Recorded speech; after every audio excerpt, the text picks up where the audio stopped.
मित्रों, सादर जय श्री कृष्ण। हमारे YouTube चैनल में आप सभी का बहुत बहुत स्वागत है।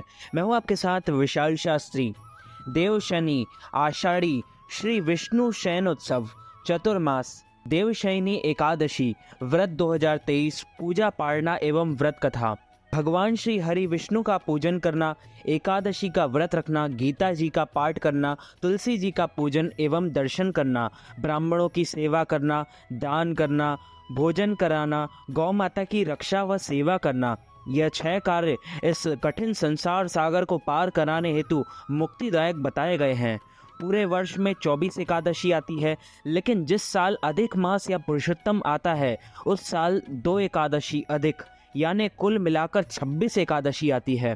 प्रत्येक महीने में 2 बार, एक कृष्ण पक्ष व दूसरी शुक्ल पक्ष, दोनों में ही एकादशियों का भिन्न भिन्न महत्व हमारे पुराणों एवं धर्म ग्रंथों में बताया गया है। एकादशी का व्रत भगवान श्री लक्ष्मी नारायण जी का परम प्रिय व्रत है। एकादशी का व्रत करने से मनुष्यों के कई जन्मों के पाप जड़ से नष्ट हो जाते हैं तथा पुण्यों का उदय होता है।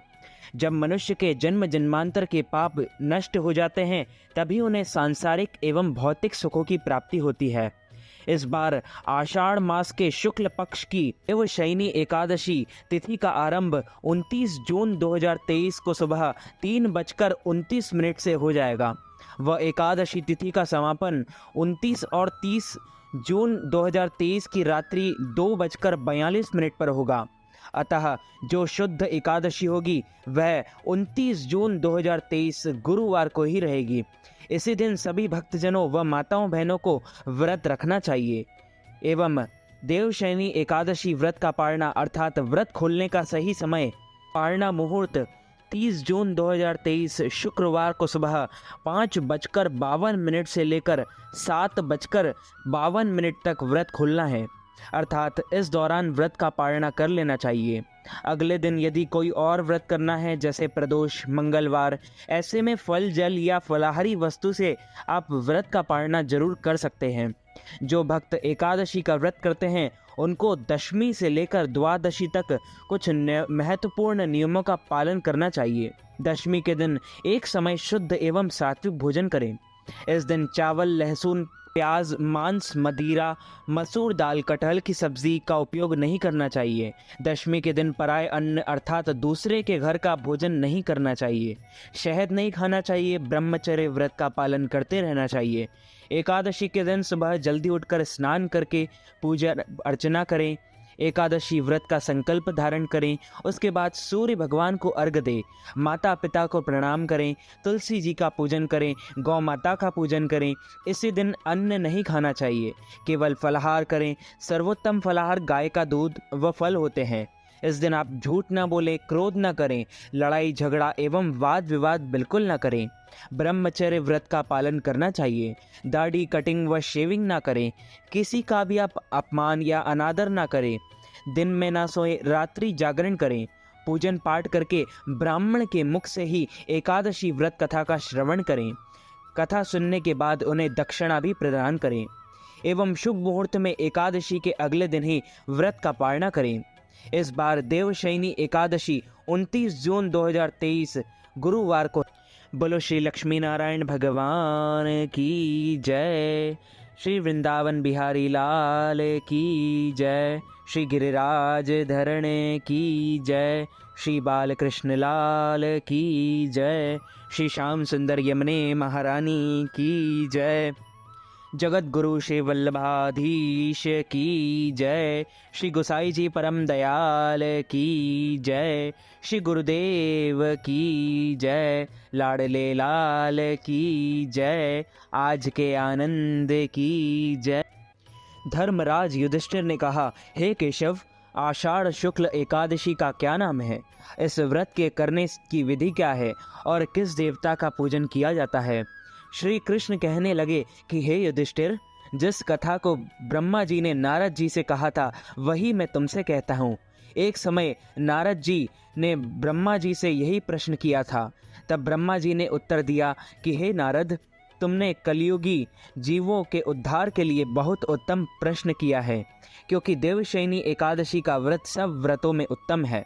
इस व्रत से समस्त पाप नष्ट हो जाते हैं और मनुष्य इस व्रत को नहीं करते वे नरकगामी होते हैं। इस व्रत के करने से भगवान विष्णु प्रसन्न होते हैं।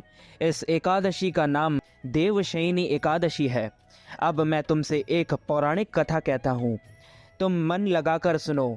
सूर्यवंश में मानधाता नाम का एक चक्रवर्ती राजा हुआ था जो सत्यवादी और महान प्रतापी था।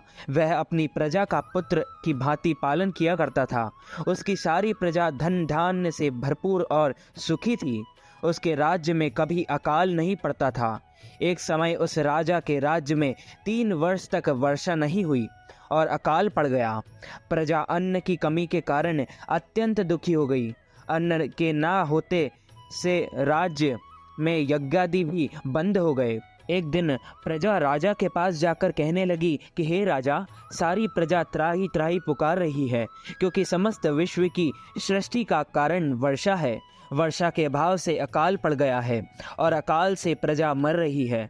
इसलिए हे राजन, कोई ऐसा उपाय बताओ जिससे प्रजा का कष्ट दूर हो। राजा मानधाता कहने लगे कि आप लोग ठीक कह रहे हो। वर्षा से ही अन्न उत्पन्न होता है और आप लोग वर्षा ना होने से अत्यंत दुखी हो गए हैं। मैं आप लोगों के दुखों का समझता हूँ। ऐसा कहकर राजा कुछ सेना साथ लेकर वन की तरफ चल दिया। वह अनेक ऋषियों के आश्रम में भ्रमण करता हुआ अंत में ब्रह्मा जी के पुत्र अंगिरा ऋषि के आश्रम में पहुंचा। वहां राजा ने घोड़े से उतरकर अंगिरा ऋषि को प्रणाम किया। मुनि ने राजा को आशीर्वाद देकर कुशल क्षेम के पश्चात उनसे आश्रम में आने का कारण पूछा। राजा ने हाथ जोड़कर विनीत भाव से कहा कि हे भगवान, सब प्रकार के धर्म पालन करने पर भी मेरे राज्य में अकाल पड़ गया है। इससे प्रजा अत्यंत दुखी है। राजा के पापों के प्रभाव से ही प्रजा को कष्ट होता है, ऐसा शास्त्रों में कहा है। जब मैं धर्मानुसार राज्य करता हूँ तो मेरे राज्य में अकाल कैसे पड़ गया, इसके कारण का पता मुझको अभी तक नहीं चल सका। अब मैं आपके पास इसी संदेह को निवृत्त कराने के लिए आया हूँ। कृपा करके मेरे इस संदेह को दूर कीजिए, साथ ही प्रजा के कष्ट को दूर करने का कोई उपाय बताइए। इतनी बात सुनकर ऋषि कहने लगे कि हे राजन, यह सतयुग सब युगों में उत्तम है। इसमें धर्म को चारों चरण सम्मिलित है, अर्थात इस युग में धर्म की सबसे अधिक उन्नति है। लोग ब्रह्म की उपासना करते हैं और केवल ब्राह्मणों को ही वेद पढ़ने का अधिकार है। ब्राह्मण ही तपस्या करने का अधिकार रख सकते हैं, परंतु आपके राज्य में एक शूद्र तपस्या कर रहा है। इसी दोष के कारण आपके राज्य में वर्षा नहीं हो रही है।